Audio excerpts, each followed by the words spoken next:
হে everyone, কেমন আছো? I hope তোমরা সকলেই ভালো আছো। তো চলো আজকে সারাদিনে কী করেছি সেটা তোমাদের সঙ্গে শেয়ার করব। তো সকালবেলাতে আমার মাম্মি আমাদেরকে খেতে দিয়েছিল খিচুড়ি। এই যে দেখতেই পাচ্ছ খিচুড়ি রান্না, তার সঙ্গে ছিল সেই মিষ্টি, মানে রসের মিষ্টিও ছিল, শুকনো দুই রকম মিষ্টিও ছিল। আর এই যে খিচুড়িটা মানে এতটাই লোভনীয় হয়েছে, কি বলবো, খেতে ভীষণ ভালো হয়েছিল।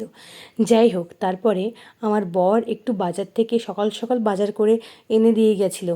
তো দেখো কি কি বাজার এনে দিয়েছিল সেটা আমি সুন্দর করে মানে সুন্দর করে ফ্রিজে রেখে দিলাম আর কি, কেননা রেগুলার তো বাজার যাওয়া সম্ভব হয় না।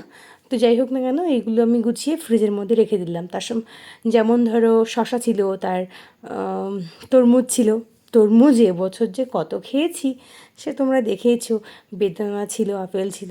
তো এইসব ফলগুলোকে আমি কি করি, আনার সঙ্গে সঙ্গে প্যাকেট থেকে খুলে সবগুলো ফ্রিজে রেখে দিই, তাহলে বেশ অনেক দিন ধরে থাকে। তবে শশা না ফ্রিজে আমি রাখতে চাই না, জানি না কেন। শশা রাখলে শুকনো শুকনো হয়ে যায়। আর তরমুজ ফ্রিজে রাখলে আরও বেশি মিষ্টি লাগে। তরমুজ বলো বা বেদানা বলো, যাই হোক না কেন, এগুলো খেতে বেশি ভালো লাগে। আপেলটাও ভালো লাগে।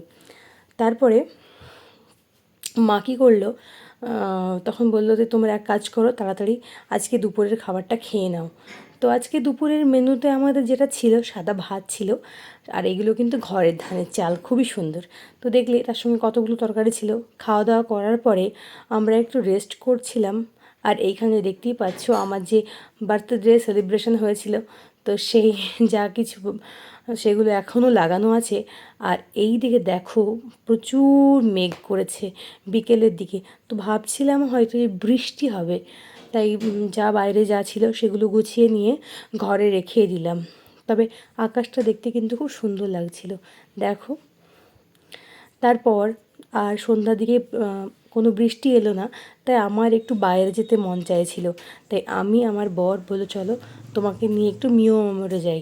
তো দুজন গেছিলাম সেখানে। তো দুজন গিয়ে কেক, চকলেটস, তারপরে আরও অনেক কিছু স্যান্ডউইচ পছন্দ করছিলাম। তো যেটা ভাল লাগলো সেটা খেলাম। মানে একটা খেয়েছিলাম আমি চিকেন কাটলেট, আর বাড়ির জন্য প্যাটিস, তারপরে চিকেন রোল, ব্রাউন ব্রেড, যা কিছু এগুলো সব এনেছিলাম।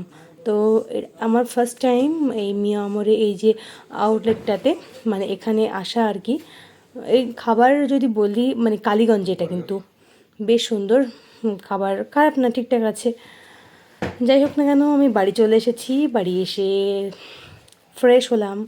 ফ্রেশ হওয়ার পরে কি আর কোনো কাজ করিনি, সঙ্গে সঙ্গে রাতের খাবারটা খেয়ে নিয়েছি। আমি রাতে নিয়েছিলাম মুড়ি, আর তার সঙ্গে সঙ্গে মাছ ভাজা ছিল। আর মুড়িটা আমি একটু জল দিয়ে আর একটু বাতাসা দিয়ে খেয়েছিলাম।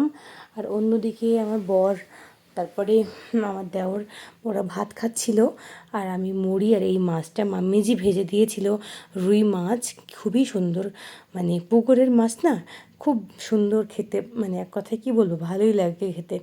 তারপর কি আমি আমার কাজ করছিলাম। যদি ভালো লেগে থাকে আজকের ব্লগটা এখানেই। Bye bye.